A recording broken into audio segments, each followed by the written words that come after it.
में जो power cord लगता है हमेशा ऑन रहना चाहिए 24/7, क्योंकि डीफिब में कभी भी हम रिस्क नहीं ले सकते कि उसका बैटरी चार्ज है नहीं। अगर फुल चार्ज भी रहेगा तो डीफिब में प्री टेस्ट की सेटिंग रहती है, वो खुद को टेस्ट करता रहता है, जो भी टाइम सेट किया रहेगा वो मोस्टली 12 आवर्स रहते हैं जो। हाँ, पहले 12 आवर्स के बाद चेक करता है। सेकंड थिंग, जब भी आप ऑन ऑफ करते हो तभी भी वो खुद को टेस्ट करता है। जब भी पावर कॉर्ड लगाते हो तभी भी यहाँ पे परफॉर्मिंग सेल्फ टेस्ट लिख के आएगा। पावर कॉर्ड निकालोगे, पावर कॉर्ड इंसर्ट करोगे तभी लिख के आएगा। तो उन सब चीजों के लिए बैटरी ड्रेन होती है, तो इसलिए आपने फुल चार्ज करके भी रखा है तो भी 2-3 दिन के बाद बैटरी ड्रेन दिखेगी आपको। आप यूज करो ना करो, क्योंकि सेल्फ टेस्ट परफॉर्म होता है इसमें as per as guidelines. Second thing, charging का बता दें, चार्जिंग कंटिन्यूस रहना चाहिए। फ्रंट पैनल में हमें क्या क्या मिलेगा, रोटरी नॉब। रोटरी नॉब से क्या करेंगे, हम जूल सिलेक्ट करेंगे या फिर मोड सिलेक्ट करेंगे। उसके बाद चार्ज और शॉप का बटन और सिंक का बटन। यहाँ पे सारे पेसिंग के बटन हैं।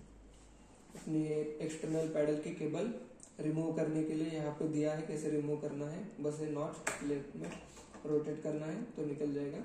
इंसर्ट करने के लिए यही नॉच, यही एरो मैच करना है और प्रेस करना। अपने एक्सटर्नल पैडल्स ये एडल्ट के लिए है। प्लेसमेंट कैसा जाएगा यहाँ पे दिया हुआ है ऑलरेडी। हाँ, ये जाएगा स्टर्नम, ये जाएगा एपेक्स रीजन पे। ये चार्ज करने के लिए और ये दोनों शॉक साइमल्टेनियसली प्रेस करने पड़ते हैं। हर एक जो फंक्शन है 3 स्टेप फॉलो करते हैं हम लोग। एक तो selection of joules, second thing charging of paddles, third delivery shock. तो उनको नंबरिंग भी किया है, first step, second step, third step, first step, second step, third step. ठीक है, अगर यहाँ से ऑपरेट कर रहे हो तो ये तो गया एडल्ट के लिए।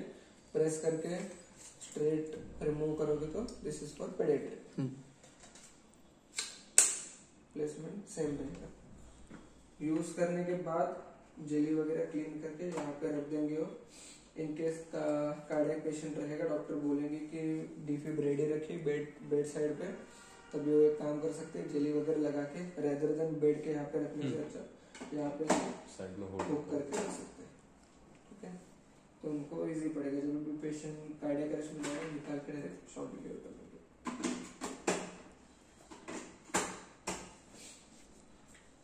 अभी डायरेक्ट ऑन करोगे विद इन 3 सेकेंड्स अपना डीफिब चालू हो जाता है, क्योंकि उसमें कोई भी ऐसा विंडो डिस्प्ले नहीं होता कि कंपनी नेम मॉडल वगैरह, कुछ नहीं, डायरेक्ट मेन स्क्रीन आ जाएगा अपने इसमें। तो इसमें आप जब डीफिब यूज क्यों करते हैं, पहली बात तो डीफिब का मेन फंक्शन है जब भी कार्डियक अरेस्ट आए तभी हमें शॉक देना। नॉर्मली अपना हार्ट कैसे चलता है, ऐसे नोड रहता है हार्ट में जो कि आर्टिफिशियल पेसमेकर, नेचुरल पेसमेकर की तरह काम करता है।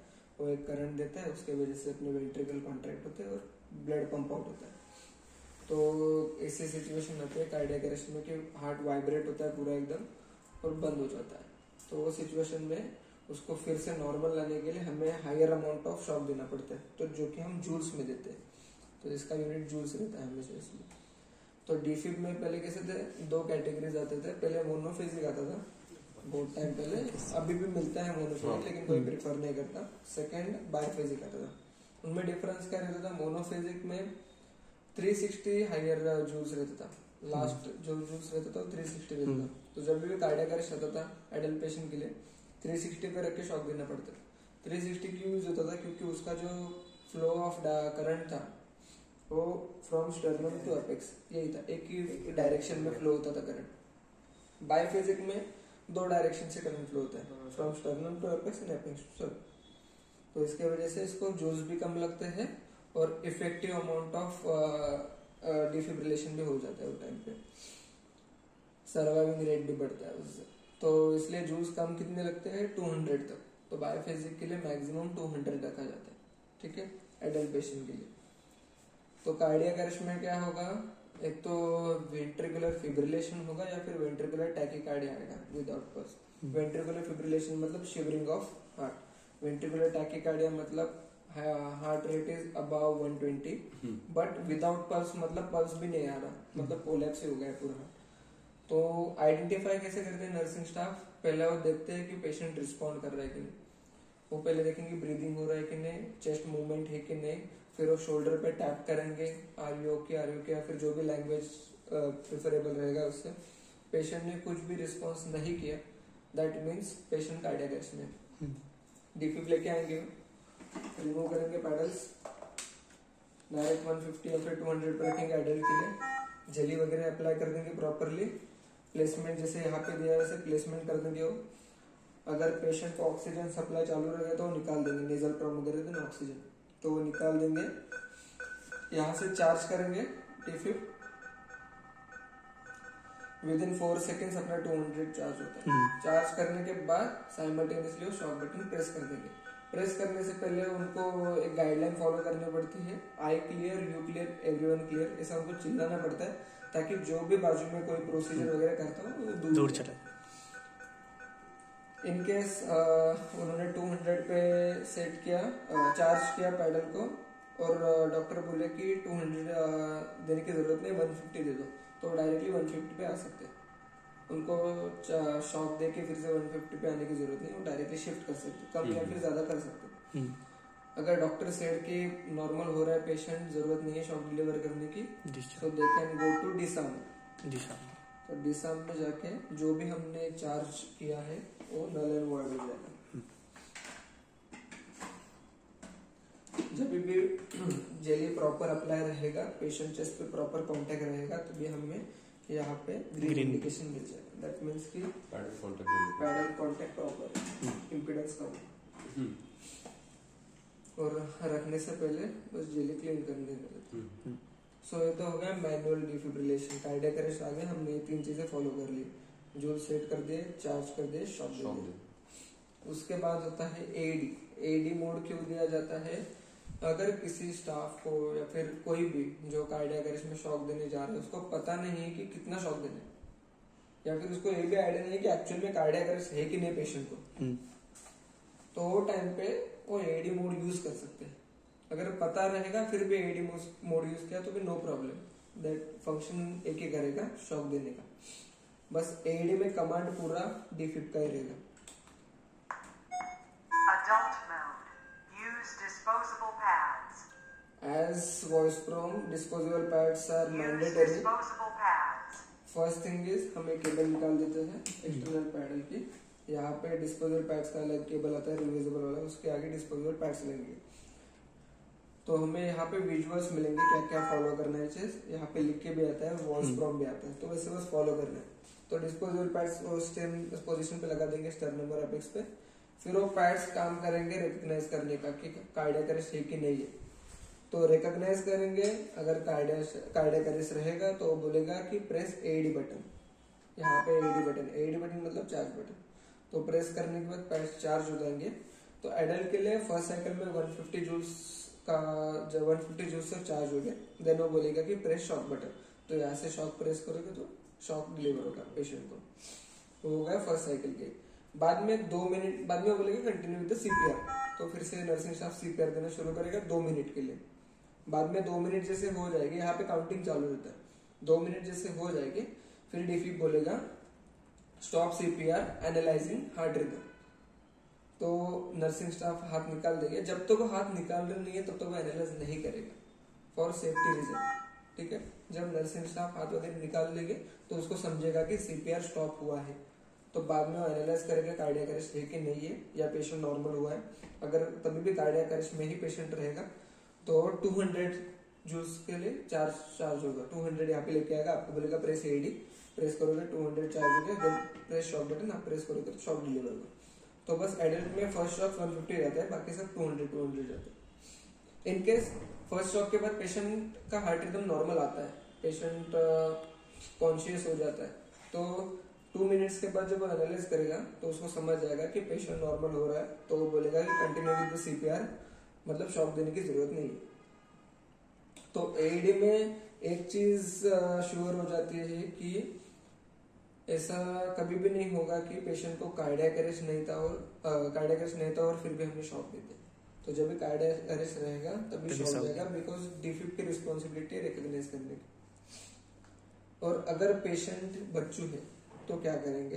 तो यहाँ पे चाइल्ड मोड दिया है, तो हमें बस प्रेस करके रखना है, देन हमें एडी में जाना है। Child mode. If ठीक है। patient is an adult, set the control तो यहाँ dial पे to देखो 8. 50 जूल्स Without फर्स्ट के लिए आ pressing the गए, child mode सेकेंड button. और थर्ड के लिए Use 70 disposable joules. pads. Child mode के लिए भी सेम डिस्पोजेबल पैड्स लगेंगे। इन केस एडल्ट वाले ही पैड है तो वो भी आप पेडियाट्रिक के लिए यूज कर सकते हो, बस प्लेसमेंट अलग रहेगा, एक आगे लगेगा एक पीछे लगेगा, क्योंकि सरफेस एरिया कम रहता है हमारे पास। पेडियाट्रिक के लिए अलग से भी मिलते हैं छोटे वाले, वो स्टर्नम एपेक्स पे लगा सकते हैं। मैं डायरेक्ट अगर एडी में गया ना और प्रेस किया ना यहाँ पे तो कुछ फायदा Disposable नहीं। pads. मुझे पहले उससे बाहर निकलना है, फिर प्रेस करके एडी में, Child mode. ठीक है। If patient is an adult, protocol same follow. समझ नहीं सर, एक बार फिर से कर चाइल्ड मोड adult. पहले प्रेस करना है। पहले कभी भी मैं डायरेक्टली जाता हूँ एडी में तो बाय डिफॉल्ट एडल्ट में जाता चाइल्ड है। रहता है। चाइल्ड में जाने के लिए पहले मुझे प्रेस प्रेस करके रखना है चाइल्ड वाला। देन फिर ऑटो स्विच पे Child mode. If patient is an adult, 50 set 70 the 70 control है dial तो 150 200 200 without pressing the वो वो child चेंज भी mode कर button. सकते हैं, लेकिन आइडियली उतना रहता है, Fix इसलिए रहता वो है। बाय डिफॉल्ट हमने उतना रखा है। हाँ अगर कोई कस्टमर बोले कि हमें एडी में जो जूस दिए हैं आपने सेट किए वो चेंज करना तो वो कर सकते हैं। कैसे करते हैं सर उसको कुछ सर्विस मोड में जाकर हाँ, सर्विस मोड में जाकर ठीक करना है। पड़ेगा। तो ये तो होगा एडी। एडी का फुल फॉर्म है ऑटोमेटेड एक्सटर्नल डिफिब्रिलेटर। उसके बाद आता है सिंक। सिंक का फुल फॉर्म है सिंक्रोनस कार्डियोवर्जन। तो कब करते हैं जब भी पेशेंट का कंडीशन अभी ऐसा है कि पेशेंट कॉन्शियस है, उसको सब दिख रहा है, सब समझ रहा है, बस उसका हार्ट रेट जो है 120 के अबव है। 120 के अबव जब हार्ट रेट रहता है वो उसको क्लिनिकल टर्म में टैकीकार्डिया बोलते हैं। तो टैकीकार्डिया के टाइम वेवफॉर्म कौन से रहेंगे? वेंट्रिकुलर टैकीकार्डिया रहेगा, एट्रियल फ्लटर रहेगा और एट्रियल फिब्रिलेशन रहेगा। वो टाइम पे सिंक्रोनाइज कार्डियोवर्जन किया जाता है।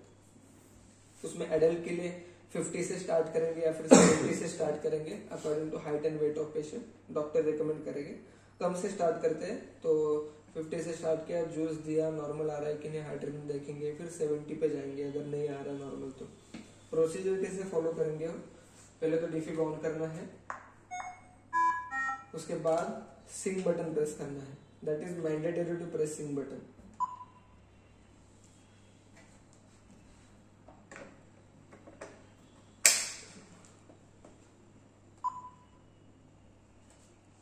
Synchronized cardioversion. तो वॉइस एडवाइस देगा कि सिंक्रोनाइज कार्डियोवर्जन स्टार्ट हुआ है और डिस्प्ले पे हमें दिख जाएगा कि सिंक्रोनाइज कार्डियोवर्जन स्टार्ट है। तो प्रोसीजर में पहले तो सिंक बटन प्रेस कर दिया, देन लीड कौन सा है? लीड 1 पे, मतलब ईसीजी केबल लगाना पड़ेगा। सिंक का मतलब यही है कि पेशेंट का हार्ट रिदम हमें डिफिब के साथ सिंक करना है। ईसीजी केबल लगा दिया तो यहाँ पे पीक्यूआरएसटी वेवफॉर्म आ जाएगा अपना नॉर्मल।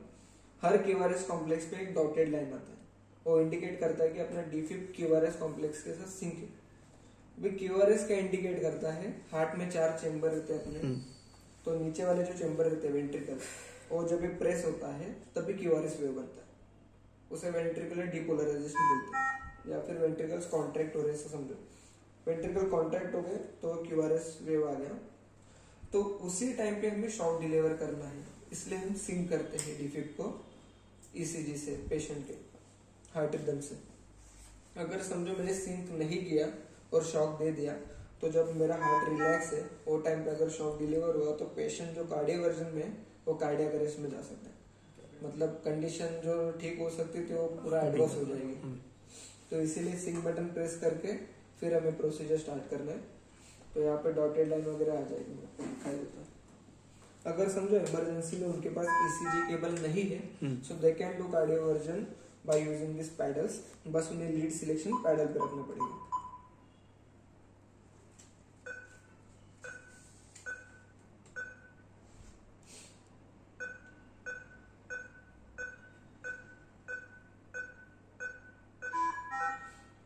अगर प्रॉपर वेवफॉर्म आएगा ना, पहले तो यहाँ पे सेटअप में सिंक बाय पैडल का ऑप्शन दिख रहा है, वो ऑन करके रखना पड़ेगा। एक बार ऑन कर दोगे तो फिर से चेंज करने की जरूरत नहीं। ठीक है, सिंक बाय पैडल मैंने ऑन कर दिया। अभी मैं Synchronized cardioversion. Paddle through synchronize cardioversion कर सकता हूँ। देखो डॉटेड लाइन आ रहा है, तो एवरी क्यूआरएस कॉम्प्लेक्स पे डॉटेड लाइन आ रही है। तो ये सिचुएशन में शॉक दे सकते हो। और जब भी समझो अगर मैं लीड 1 पे लेता हूँ तो अभी ईसीजी केबल तो कनेक्टेड ही नहीं है, तो अगर इस सिचुएशन में मैं चार्ज करता हूँ DC Synchronized cardio version. 5 joules के लिए चार्ज कर दिया, सिंक्रोनाइज मैंने प्रेस कर दिया ऑलरेडी। तो अभी D5 का कैसा काम है, अगर हार्ट रिदम मिलेगा, QRS मिलेगा तभी शॉक देना है उसको। तो अभी मैं कितने बार भी प्रेस करूँ शॉक नहीं जाए, बिकॉज कोई भी हार्ट रिदम या फिर QRS कॉम्प्लेक्स कुछ नहीं मिला इसलिए। तो इसीलिए मोस्टली ना जब नॉर्मल शॉक डिलीवर करते हैं मैनुअल डिफिब्रिलेशन में, तभी शॉक इमीडिएटली जाता है विद इन 20 मिली सेकेंड, मतलब फट से शॉक जाता है। बट जब सिंक्रोनाइज कार्डियोवर्जन करते हैं ना, उनको 1-2 सेकेंड पकड़ना पड़ता है चेस्ट पे, क्योंकि समझो उन्होंने जब शॉक बटन प्रेस किया तभी पी वेव चालू है, तो जब तक QRS नहीं आता तब तक वो शॉक पेनिट्रेट नहीं होगा हार्ट में, तो उसको उनको 1-2 सेकेंड पकड़ना पड़ेगा बस। तो वो तो हो गया सिंक्रोनाइज कार्डियोवर्जन का, जहाँ पे हार्ट रिदम अपना ज्यादा है इसलिए हम यूज कर रहे हैं ताकि वो नॉर्मल आ जाए 120 के अबव, मतलब टैकीकार्डिया। उसमें और 2-3 चीजें फॉलो करते हैं, वो है पेशेंट को अगर हम शॉक दे रहे हैं, मैंने बोला पेशेंट कॉन्शियस है, उसको सब समझ रहा है, ऐसे टाइम पे अगर उसको शॉक दे रहे हैं दैट मीन्स कि उसके लिए बहुत पेनफुल सिचुएशन है, तो इसलिए पहले उसको सीडेशन दिया जाता है, ड्रग्स वगैरह देके उसका बॉडी सीडेट कर देते हैं, बाद में प्रोसीजर फॉलो करते हैं। रिलेटिव्स को भी बताया जाता है कि हम सिंक्रोनाइज कार्डियोवर्जन करने वाले हैं, और फिर डॉक्टर स्टार्ट करते हैं। After synchronize cardioversion there is another mode called pacing, तो उसका उल्टा पेसिंग है। पेसिंग में हार्ट रेट कम रहेगा, 60 के भी नीचे रहेगा। तो जैसे हार्ट रेट जब ज्यादा रहता है उसको क्लिनिकली टर्म में बोलते हैं टैकीकार्डिया, रिस्क ब्रेडिंग कम रहेगा तो ब्रेडिकार्डिया। तो पेसिंग के प्रोसीजर कैसे है, पहले तो पेसिंग में जाना है जी। यहाँ पे देखो सेटअप आ गया पेसिंग का। पेसिंग और एडी ये 2 ही ऐसे मोड है जहाँ पे डिस्पोजेबल पैड्स लगाना मैंडेटरी है, तो आपको एक केबल निकालना पड़ेगा, आपको डिस्पोजेबल का एक रियूजेबल केबल लगा के आगे डिस्पोजेबल केबल पैड्स लगाने पड़ेंगे। यहाँ पे लिख के भी आया यूज डिस्पोजेबल पैड्स। पेसिंग हम एक्सटर्नल पैड्स नहीं कर सकते क्योंकि कंटिन्यू रखना पड़ता है चेस्ट में पेसिंग। तो पहले तो ईसीजी केबल कनेक्टेड रहेगा, तभी हमें समझेगा कि पेशेंट का हार्ट रेट क्या चालू है। तो डॉक्टर पहले देखेंगे कि पेशेंट का हार्ट रिदम क्या है। अगर पेशेंट का